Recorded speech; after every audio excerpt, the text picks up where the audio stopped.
Ang kwentong ito ay hango sa totoong buhay. Karanasan ito ni Gamong.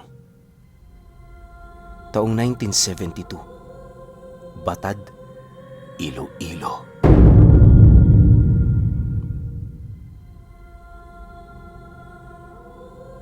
Itong mga panahong ito, isa ang pamilya ni Gamong sa mga katutubong nagdesisyong bumaba ng bundok para manirahan sa mga karatig baryo. Kaya nila yun ginawa sa kadahilanang nagkawatak-watak na ang kanilang angkan buhat sa hindi pagkakasundo ukol sa susunod na mamumuno rito. Ayaw naman ni Gamong na umanib sa kahit na kaninong pamilyang nagdesisyon na magkaroon ng pagkakabaha-bahagi sa kanilang angkan, lalo pat taliwas yun sa kanyang paniniwala. Bilang pinuno ng kanilang hukbong pandigma, alam ni Gamong na isa siyang malaking kawalan para sa mga ito.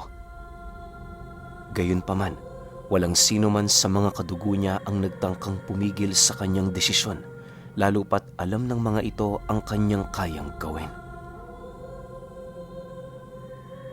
Sa puntong nagdesisyon siyang umalis sa kanilang tribo, wala na yung nagawa kundi ang sumang-ayon sa nais niyang mangyari. Alam ni Gamong na maninibago ang kanilang buhay pagkababa nila ng bundok, pero hindi niya na yun inisip pa. Naniniwala siya na lahat ng bagay na nangyari sa kanila ay merong magandang rason. Nang madapo ang kanyang pamilya sa lugar ng Batad, nagdesisyon silang manirahan sa gilid ng palayan kung saan ilang metro na lamang ang layo sa sentro. Kaya sila doon nagpasyang tumira, gawa ng hindi naman niya kilala ang mga taong naninirahan sa baryo. Mas mainam na magpakalayo-layo na muna kaysa mapaligiran ng mga taong hindi naman sila tanggap. Sa loob ng ilang buwan nila doong paninirahan, naging maayos naman ang lahat. Karamihan sa mga nakilala noon ni Gamong ay mga magsasaka. Naging kasundo niya rin ang mga may-ari ng lupang kanilang tinirhan dahil sa kabutihang loob na ipinakita nito sa kanilang pamilya. Para kay Gamong, sino man ang taong magpapakita ng kabutihan sa kanya, ituturing niya yung kaibigan. Ang mga taong magpapakita naman sa kanya ng masama, hindi siya mag-aatubiling ituring yon bilang mga kaaway. Sa bawat araw na dumaraan, patuloy siyang nakikipagsapalaran nang sa gayoy meron siyang mailapag na pagkain sa kanilang hapagkainan. Dahil sa hindi maipagkakailang paghihirap nila Gamong sa lugar na yon, kung kaya't nagdesisyon ang may-ari ng lupa na bigyan siya ng trabaho. Una, naging katiwala lang siya nito at hindi naglaon, tuluyan na siya nitong naging kadikit sa negosyo. Ipinagpasalamat naman niya yon kahit papaano, gawa ng malaking tulong na yon para sa kanya.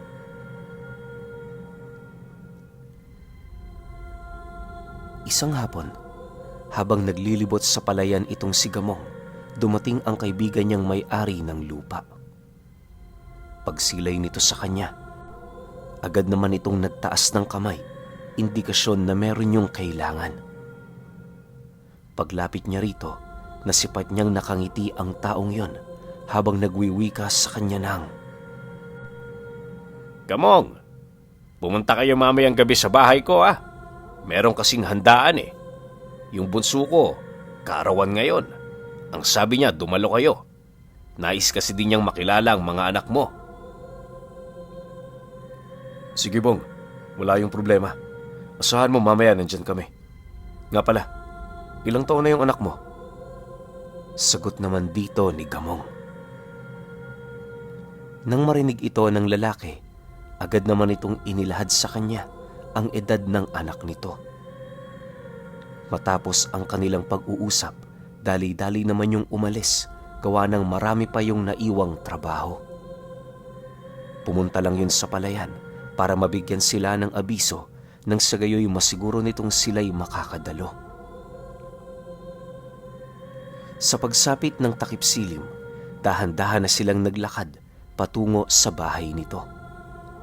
Ang kanilang suot noon ay ang magarang kasuotan nila na karaniwan na nilang ginagamit sa tribo tuwing may pagsasaya. Bagaman gawa sa abaka ang mga kasuotang yon, napakaganda naman ng pagkakahabi rito. Tipo nga akalain mo na mga maharlikang engkanto ang mga bisita mo. Sa pagdating nila sa bahay ng lalaki, agad naman silang pinagtinginan ng mga taong naroon. Ang ginawa naman ni Gamong, tumango lang ng tumango sa mga ito habang nakangiti. Maya-maya pa, paglapit sa kanya ng kaibigan niya, agad naman itong napansin ang punyal na palagi nitong nakikitang daladala niya. Ayon dito, hindi niya kailangan pang magdala ng patalim, lalo pat handaan naman ang kanilang pinuntahan. Subalit, nang marinig naman yon ni Gamong, taas noon naman yung tumutol sa nais nitong mangyari.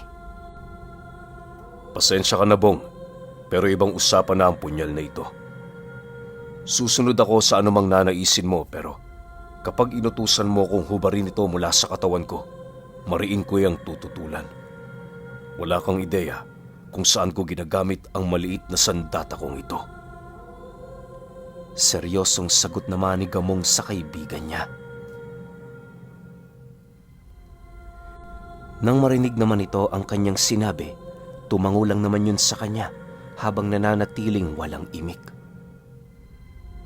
Makalipas pa ang ilang minuto nilang pag-uusap, agad naman sila nitong iniwan para hanapin ang mga dumarating pa nitong mga bisita. Sa pagpapatuloy ng kanyang pagmamasid sa paligid, meron siyang napapansing kakaibang presensya sa lugar na yon. Hindi niya mawari pero pakiramdam niya may nagbabadyang panganib sa lugar. Upang masigurong ligtas ang kanyang pamilya, hindi niya yun hinayaang makalayo sa kinaroroonan nila. Halos sa kabuuan ng pagsasaya, nanatili lang yung kadikit ng asawa niya. Makalipas pa ang ilang minuto, doon niya nasilayan ang mag-asawang dumarating na binabalot ng isang madilim na enerhiya.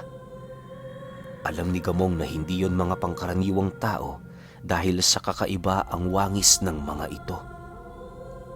Sa puntong yon, medyo naalarma na itong si Gamong sa kadahilan ng alam niya sa kanyang sarili, bisita ito ng kaibigan niya. Sa paglapit ng mag-asawa sa kanyang kinaroroonan, kitang-kita niya ang pagngisi nito na parabang nang iinsulto. Matapos niya yung masilayan, labis-labis naman ang kanyang pagtitimpi, gawa ng alam nilang naroon sila sa handaan. Nang akmang aalis na yon sa kanyang harapan, walang pagdadalawang isip naman niya yung hinawakan, sabay tanong ng, Ano ang pakay niyo sa mga taong ito? Sino kayo? Dahil sa kanyang naging tanong, bigla namang natigilan ang mag-asawang yon na parabang hindi sila makapaniwala sa sinabi ni Gamong. Pilit pa siya noong inaawat ng kaibigan niya pero hindi siya nagpasaway. Nang mapagtanto naman itong hindi nito mapapatahimik si Gamong, nagdesisyon yung papasukin na muna sila sa bahay nito pansamantala. Pagpasok nila roon, nagkaroon sila ng sagutan ng lalaking yon, subalit mariin niya pa ring pinanindigan ang kanyang pinaniniwalaan.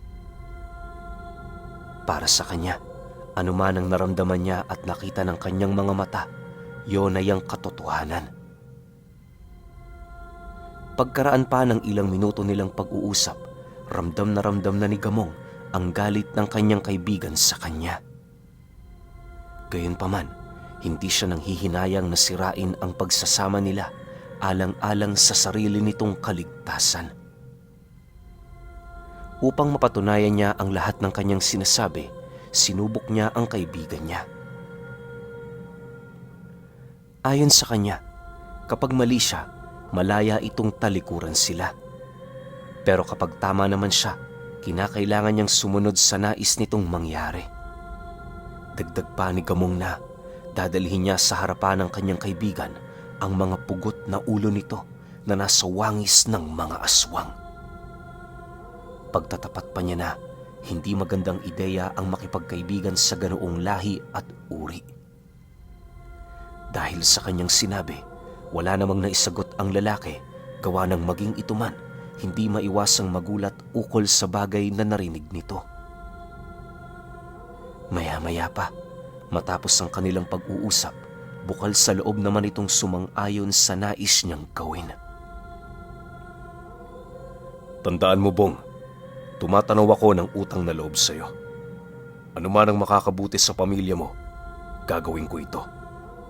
Manalig ka, hindi ako nagsasalita na galing sa kamangmangan. Wika ni Gamong sa kanyang kaibigan. Bahala ka, Gamong. Kung yan ang gusto mo, gawin mo. Basta ang sakin lang, kailangan mong magbigay ng patunay ukol sa haka-hakang yan. Sagot naman ng kaibigan niya. Matapos ang kanilang pag-uusap, agad naman silang lumabas ng bahay. Pagdating nila sa bakuran nito, nadatnan nila ang mag-asawang naghihintay. Habang kinakausap yon ng kaibigan niya, panay naman ang ginagawa niyang pag-uusal na siya namang unti-unting napapansin ng dalawa. Hindi naglaon, narinig nila yung nag-angil at kasabay nito ang pagsilay nila ng mga nanlilisik nitong mga mata. Dahil sa ginawa ng mag-asawa, agad naman niya yung inihipan ng dasal na siyang naging sanhi upang sumunod yon sa kanyang nais. Pagtahak ni Gamong ng daan patungo sa likurang bahagi ng bahay, inabisuhan niya ang kaibigan niya na wag nang sumunod. Subalit sa kabila ng kanyang mga paalala, palihim pa rin yung sumunod patungo sa pupuntahan nila. Pagdating ni Gamong sa isang masukal na lugar, doon na niya inalis ang dasal na inihip niya sa mga ito. Nang manumbalik na ang ulirat ng dalawa, panay naman ang ginawa nitong pag-angil sa harapan niya habang mariing tinatanong siya ng lalaki kung papaano niya nagawa ang bagay na yon. Matapos naman itong marinig ni Gamong, dahan-dahan naman niyang binunot ang kanyang punyal kung saan doon na silayan ng kaibigan niya ang nagliliwanag nitong patalim. Pagtarak niya ng punyal sa lupa, kalmado naman niyang hinarap ang mag-asawang unti-unti nang nagpapalit anyo. Pagsilay naman ni Gamong sa mga wangis nito, siya na mismo ang nagkumpirma na mag-asawang gabunan ang mga nilalang na yon. Ang pinagbasihan niya rito ay ang mahabang tenga ng nilalang at ang nagsisilakihan nitong pangil na nakausli sa bunganga nito. May mga nasisipat din siyang bumubukol na buto sa likuran nitong bahagi, indikasyon na hindi pangkaraniwan ang lakas nitong tinatangan. Gayunpaman, sa kabila ng kanyang mga nalaman, nanatili pa rin siyang kalmado, lalo pat alam niya sa kanyang sarili na walang panama ang mga ito sa kanyang kakayahan. Makalipas pa ang ilang minutong pagmamasid, nagwawala namang sumugod sa kanya ang dalawang gabunan, subalit hindi siya gumawa ng paraan para salagin ang pag-atake ng mga ito. Paglapit nito sa kanya, buong puwersa naman siya nitong dinarag sa lupa, sabay walang habas na pag-unday ng matatalas nitong kuko mula ulo hanggang dibdib. Sa sobrang lakas ng pagkakasaksak sa kanya ng mga nilalang na yon, halos nasisiguro ng kaibigan niya walang mabubuhay sa ganoong pag-atake. Ngunit sa pag-atras ng dalawang gabunan, gulat na gulat naman ang mga ito nang biglang tumayo itong si Gamong habang mabilis na naghihilom ang mga pinsala nitong natamo. Ilang ulit pa nila yung sinugod pero ganun pa rin naman ang nangyari. Ni katiting na galos, wala sila roong naibigay. Halos ginawa na nga ng dalawa ang lahat ng kanilang makakaya pero tila bang ang kalaban nila ay walang kamatayan. Ilang ulit na din nila yung pinugutan ng ulo pero napapansin ng mga itong parang pinaglalaroan lang sila ng kanilang mga wisyo. Alam nilang ilang beses na nilang napatay si Gamong pero taliwas ito sa kanilang mga nakikita. Maya-maya pa, Dahil sa mga pangyayari, nagpasya ang dalawa na maiging pagmasdan ang kinaroroonan niya. Malakas ang kutob ng mga ito na sa pamamagitan ng matatalas nilang paningin at pandama, magagawa nilang malaman ang tunay nitong kahinaan. Ba't kayo nababahala, mga kaibigan? Sumugod na kayo. Alam kong iniisip nyo kung papaano ako matatalo. Para maalis nyo ako sa estadong ito, kinakailangan yung bunutin ang punyal kong nakatarak sa lupa. Yan ang nagbibigay sa akin ng kapangyarihang walang kamatayan. Kampanting wika ni Gamong sa mga nilalang na yon. Pagkarinig naman ng mga ito sa kanyang sinabi, bigla naman yung nagsiangil, gawa ng pakiramdam ng mga ito. Isang malaking insulto ang kanyang sinabi. Walang pagdadalawang isip, muli na namang sumugod sa kanya ang dalawa. Subalit sa pagkakataong yon, meron na itong naisip na plano. Pag-unday ng saksak ng lalaking gabunan sa kanya, dali-dali namang nilapitan ng babae ang punyal para bunutin ito. Nang masipat naman yon ni Gamong, agad naman siyang sumipol na siyang naging sanhi upang lumitaw sa lupang pinagtatarakan ng punyal ang mga ugat na nagliliwanag. Dahil sa paglitaw ng mga bagay na yon, kahit anong gawin ng gabunang pagbunot sa punyal, bigo niya itong maalis mula sa pinagtatarakan nito. Matapos ang mga pangyayari, nang akmang ikakalas na nito ang kanyang kamay mula sa punyal, laking gulat na lamang nito nang marinig nito si Gamong na inilalahad ang tungkol sa ginawa nitong pagsubok sa punyal na yun. Ayon sa kanya, kapag hindi ito nabunot ng nilalang sa loob ng 10 minuto, yon ang bubunot sa kanyang kaluluwa. Kapag kasi hinawakan ang punyal ng nilalang na hindi naman dito orihinal na nagtatangan, titingnan niyo ng punyal bilang panunubok sa kanyang kakayahan. Dalawang bagay lang din ang maaaring kahantungan ng nangahas at yun ay ang posibilidad na malusaw ang katawang lupa nito dahil sa pagkabunot ng kanyang kaluluwa o hindi naman kaya'y ang pangingibabaw nito sa punyal na kasalukuyang tinatangan ni Gamong. Dagdag pa niya na marami na ang sumubok na kunin mula sa kanyang pagmamay-ari ang punyal, subalit ni isa sa mga ito walang nagtagumpay. Hindi man sa pagmamayabang pero meron ng sumubok na datong amalanhig na kunin ang punyal na yon, subalit bumalik lamang ito sa impyernong pinanggalingan nito. Matapos naman itong marinig ng gabunan, mas lalo pa itong nagpumilit na alisin mula roon ang kanyang kamay. Ngunit kagaya ng inaasahan, para nang dumikit ang mga palad niya sa hawakan nito. Pagkaraan pa ng ilang minuto, napasigaw na lamang ang nilalang na yon habang unti-unting nalulusaw ang mga kalamnan nito.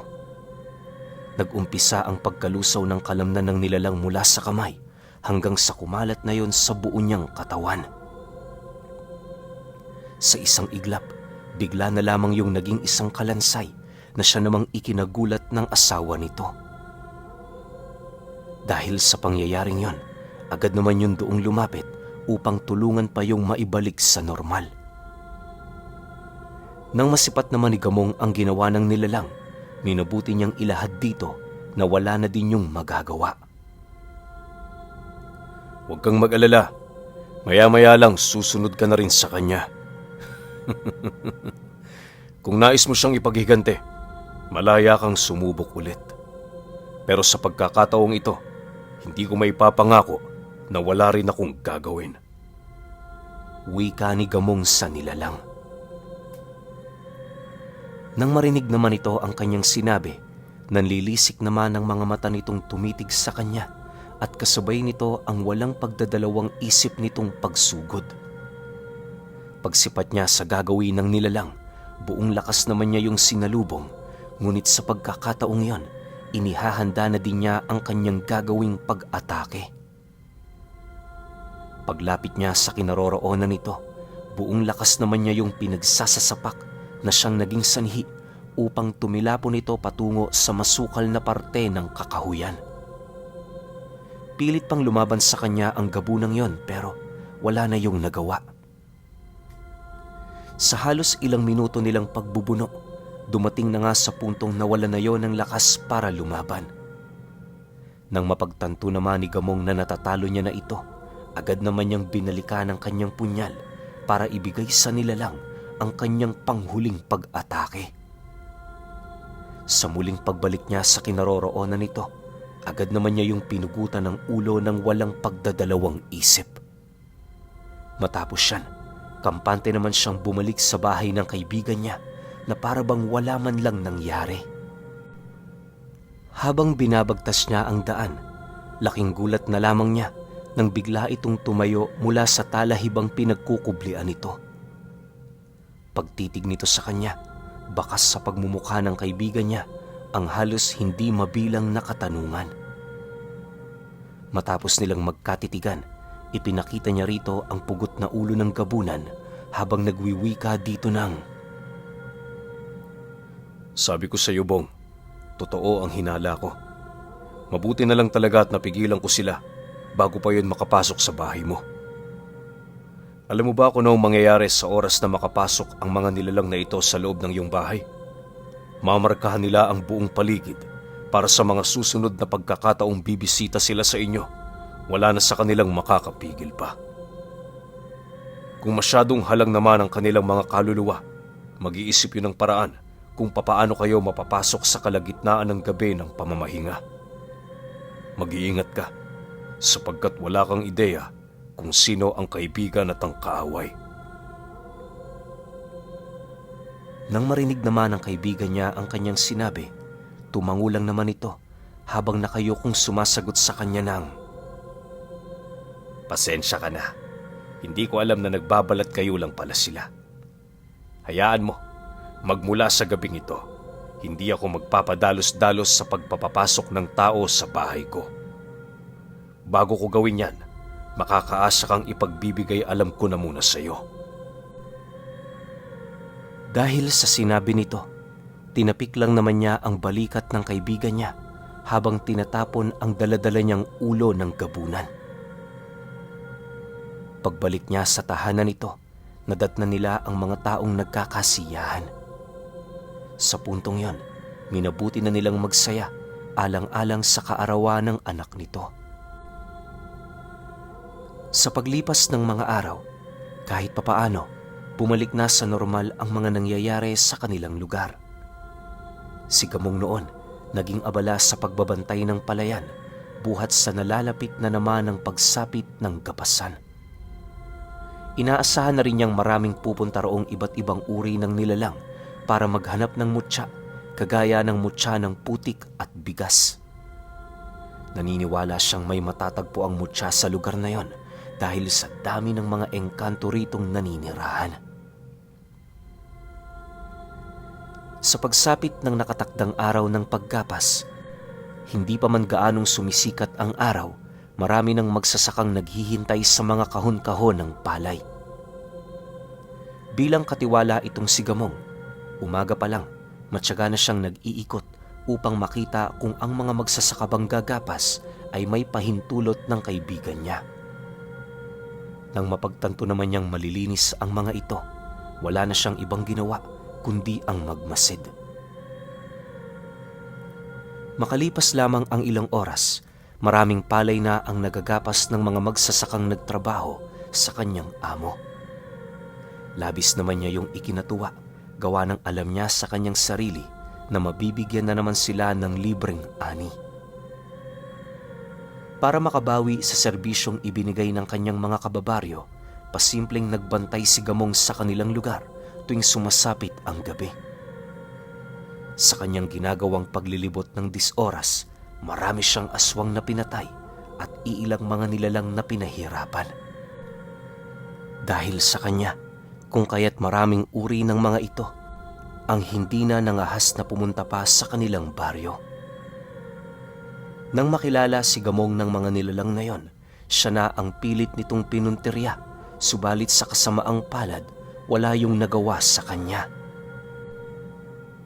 Sa loob ng ilang taon, nakipaglaban si Gamong sa mga nilalang hanggang sa tuluyan niya na yung malipol. Ang pagkamatay ng mga ito ang nagtuldok ng mga hindi maipaliwanag na pangyayari sa kanilang baryo. Dahil sa kanya, maraming buhay ang nailigtas mula sa tiyak na panganib. Sa pagpapatuloy ng kanyang pagprotekta sa kanilang lugar, naging matunog ang kanyang pangalan sa hanay ng mga nilalang na nasa panig ng kaliwa. Marami ang sumubok sa kanyang lakas pero lahat ito purong nabigo.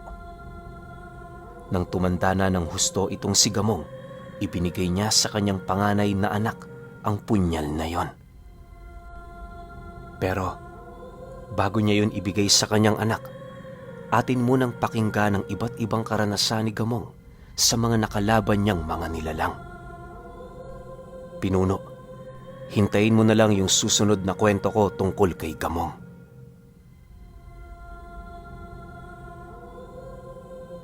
Okay.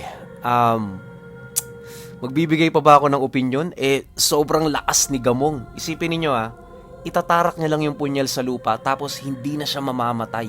Ang nangyayari pa ron parang nililin lang ka ng punyal, di ba? Nakasaksak siya sa lupa. Tapos kung saan ka nakatapak, parang kinokontrol ng punyal na yun yung utak mo. Kasi iniisip ng mga gabunan na napapatay nila si Gamong Pero hindi, pinaglalaroan sila ng utak niya.